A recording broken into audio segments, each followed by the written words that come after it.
Hi everyone, welcome to day 3 of our week of prayer, and we're focusing in today. It's just good to pray together. Obviously we can't be in a room to pray, but we can be together in prayer and praying for these key things this week. Today, focusing on the word apostolic, this word that means to be sent, a sent one. Jesus is the ultimate sent one of God, that he is God come to us. The Father sends the Son into the world. He is the good news come into the world. And in the same way, Jesus said that he is sent into the world, he sends us into the world. In the same way the Father sent me, Jesus said, I'm sending you as disciples to take the good news about who he is and what he's done throughout the world, to every nation, every tribe and every tongue. And Paul, who is known as an apostle, and a sent one whose life gets turned upside down by Jesus, gets sent into the world with this good news. And I'm going to read from some words of his in 2 Corinthians chapter 10 verse 13 says this: "But we will not boast beyond our measure, but within the measure of the sphere which God apportioned to us as a measure, to reach even as far as you. For we're not overextending ourselves, as if we did not reach to you. For we were the first to come, even as far as you, in the gospel of Christ. Not boasting beyond our measure, that is in another man's labours, but with the hope that as your faith grows, we will be within our sphere enlarged even more by you, so as to preach the gospel even to the regions beyond you." We're to take this gospel not just to our neighbours, literal neighbours, as in our locality, in our village, town or city, but to go beyond that, every church to have this sort of global vision of planting churches and starting churches, extending that reach. Paul talks about this sphere of influence, this region that he was responsible for, if you like, and it wasn't necessarily just a tight geographical thing, but churches that he'd been involved in starting and strengthening, that he's connected to relationally. He talks about the continued expansion of the gospel as well. He talks about preaching the gospel regions beyond. And the way he was going to do that was by establishing these local churches, planting new churches in new places. And part of the apostolic mission was to draw local churches into the regions beyond as well. He's helping start new churches by sometimes drawing in men and women, gifted men and women, into new places, sending them out like Timothy and others. Strengthening existing churches, caring for those in need, catching up local churches into the care and empowerment of the poor beyond their borders, and Paul specifically for the church in Jerusalem, getting other churches giving into an offering for that, to care for them. And also he catches the churches up into praying for the mission to advance as well.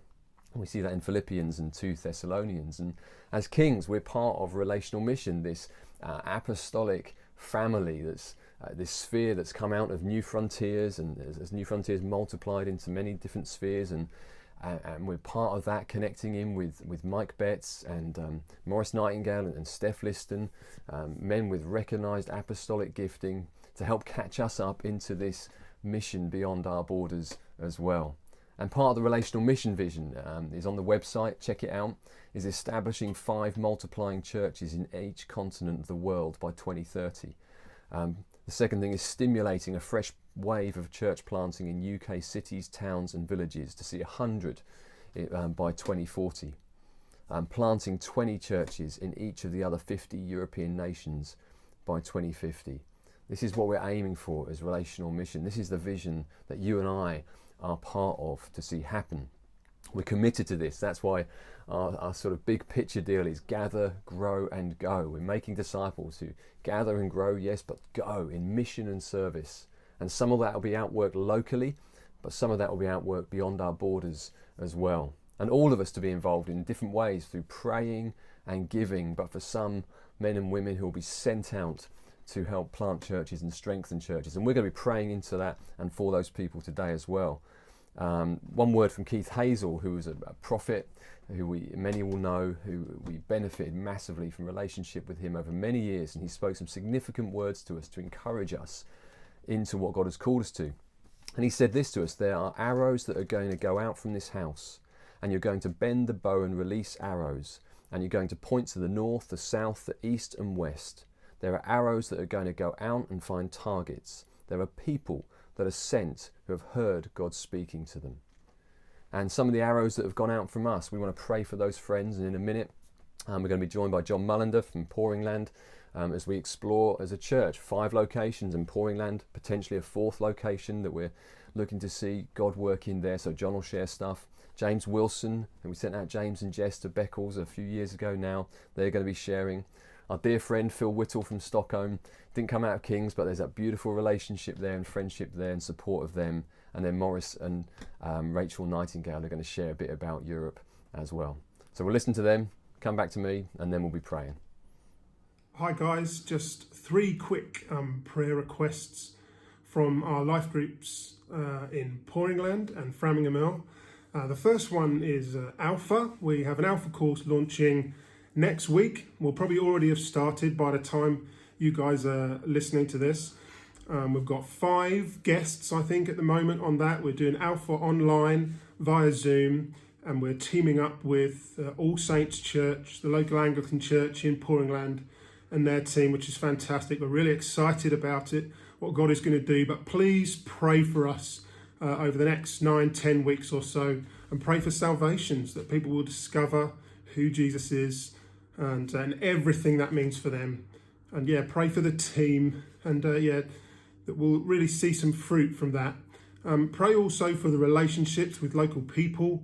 We've built up relationships, many of us, with people over the last few years, and pray that that continues even during the limitations at the moment with meeting up with people. We tend to be meeting sort of one-on-one, socially distanced, for walks and runs and bike rides with people. So just pray that those relationships continue to be built during this time. And also the third thing is just to pray for us, for Holly and I, a bit of a personal request.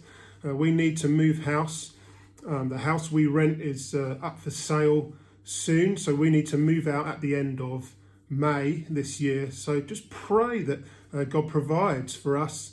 We're able to find a home to move into that enables us to carry on doing what we're doing, and eventually inviting people into our home and allowing us to do what we do.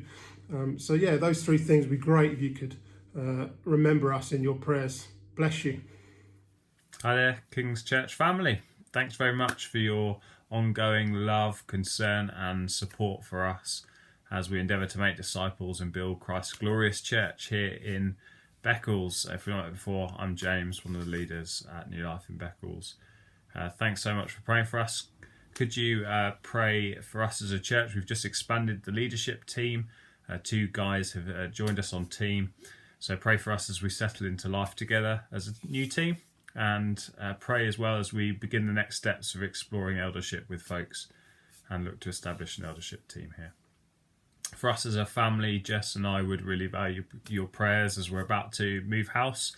Give thanks to God, because I know many of you have been praying for us for a home to settle here, and we've had an offer accepted. We've even had the offer reduced in price as a result of the building survey and negotiations. So give thanks to God for that.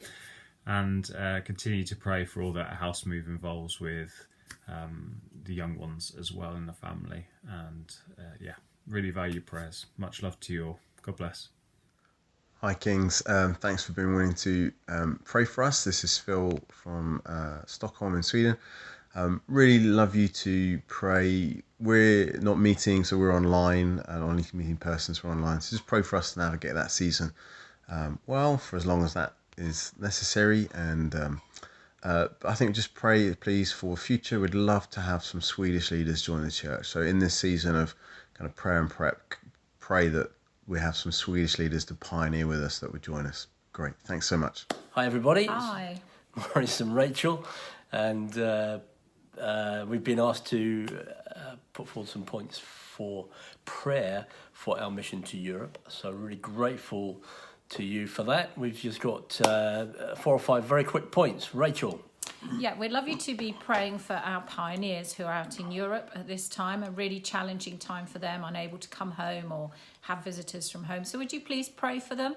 And if you know any of them, drop them a line, send them a postcard, just be encouraging them. That would be great. And for ourselves personally, we're desperate to get back out into Europe. Obviously, that's difficult at the moment. So would you pray for doors to be open so that we can get back out to encourage those pioneers that we're asking you to pray for? Super job. And really asking you to pray with us for our mission to see whole families of churches in every nation of Europe. We're looking for 20 churches in the other 50 nations of Europe. Big prayer points for us. We want to see a significant strategic church plant in Germany and in the Netherlands by the summer 2022. That's a big goal for us.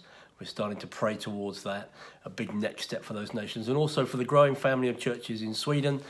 We have a number of new connections out there that we're starting to network with, so please pray for our multiplication in Sweden. There you go. God bless you, folks. Bye. Thanks for your prayers. Bye-bye now. Bye. Really great to hear from those guys, and we want to pray for them now. Just a recap of what to pray for. Pray for Kings, that God would raise up more men and women to be sent out like arrows to the north, the south, the east and the west. Pray for Pouring Land, the potential fourth location for us at Kings. Pray for the Alpha course. Pray for relationships with local people, and pray for a house for the Mullanders. Pray for Beckles, for James and Jess and the team down there. Thank God for the expansion of the team, but also for, as this year we start to look at exploring elders and appointing an eldership team down there that can shepherd the church forward, and pray for their house move, that it would go well as well. Pray for Stockholm, for Swedish leaders there, for Phil. Pray for RM's big vision, and for us to play our part in that, but pray for the Apostolic team in that, for Mike and Morris and Steph, and Morris and Rachel there, sharing particularly about the pioneers in Europe, and praying for those churches, praying for those men and women who are on the ground, and really praying for those doors to open again for Morris and others to go in and serve those churches and encourage those people there as well, to give strength for them. So let's get praying. Great to be with you, and looking forward to seeing what God will do out from this week. Cheers.